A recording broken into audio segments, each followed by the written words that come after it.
Mr. Speaker, one of the things that seems to be dragging down the economy, doesn't seem to be, but you've got 1 in 4 mortgages in the United States that are underwater. Some estimates say there may be another 5 million foreclosures in the pipeline still to come. People are scared to death about what's happening with their biggest single investment. Has Washington done enough to alleviate some of that pain, to help folks out who, many through no fault of their own, ended up in a cataclysm that was really created by the banks? Well, over the last couple of years, Congress has really set up 4 programs to help those with mortgage problems. And unfortunately, none of those have worked. And all they've really done is drag out the length of time for the market to clear, for the problem to resolve itself, which is unfortunate. Until we get our economy moving again, and until we get more people employed, taking care of themselves, taking care of their families, and able to purchase a home, we need more buyers. That's what it all boils down to. And you're not going to have more buyers until the economy improves. So the government's off the hook on this? Well, I don't know that.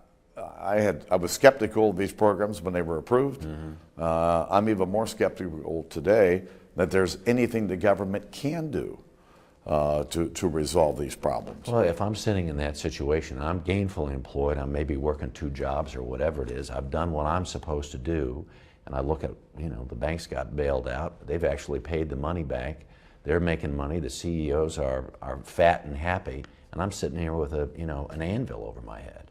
Well, there's no easy answers to this. If there were, they'd have been passed and Congress would have acted and the president would have signed it.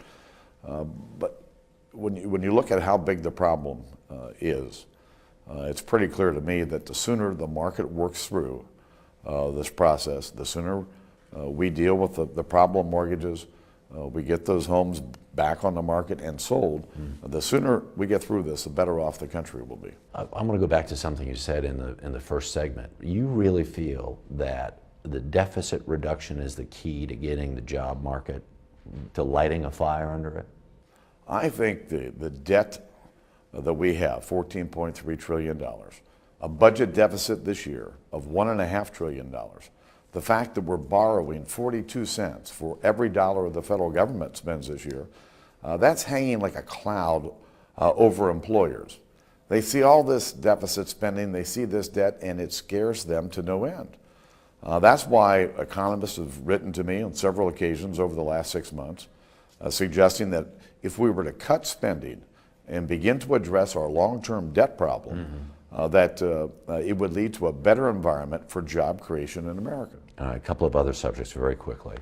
Osama bin Laden, killed in Pakistan. That was one of the main reasons we went in Afghanistan in the first place, was to find this guy and either bring him back or make sure that his life was over. Is it time for a serious reevaluation of the United States role in Afghanistan moving forward now? It wasn't just bin Laden, and I'm glad that we got him. I congratulated the President and President Bush, along with our military men and women and our intelligence officials who did a great job in tracking him down. But it was bin Laden and al-Qaeda. And as we've seen over the years, al-Qaeda moves people up through the ranks as they need to, and they've needed to a lot here over the last several years. Right. But our goal in Afghanistan is to make sure that we're not ceding ground to the Taliban, al-Qaeda, and others, ground where they can plan, train, and execute attacks on Americans here and abroad. That effort has to continue because there are others out there. The attacks are continuing, but we've got to work with the Afghans and the Pakistanis, where a lot of the Taliban and al-Qaeda continue to exist in the tribal areas, and they've got to be eliminated. So you're with staying the course then? I'm basically hearing you say, we have, even though al-Qaeda to a large degree has basically been eliminated in Afghanistan. We have hundreds of billions of dollars that we've spent in Afghanistan and in Pakistan. We've lost thousands of lives. This is not the time to just walk away from the fight.